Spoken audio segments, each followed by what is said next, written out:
And that's one challenge that I want to impart on PAAMI, that we should also look at building the technology here in the Philippines.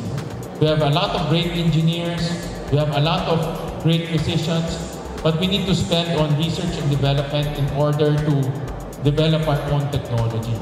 Sayang, because we have the people who will use the technology, but we don't have the technology being developed here in the Philippines. And that's also one opportunity for PAAMI to look at, how to build our own aesthetic and age management technology right here in our shores.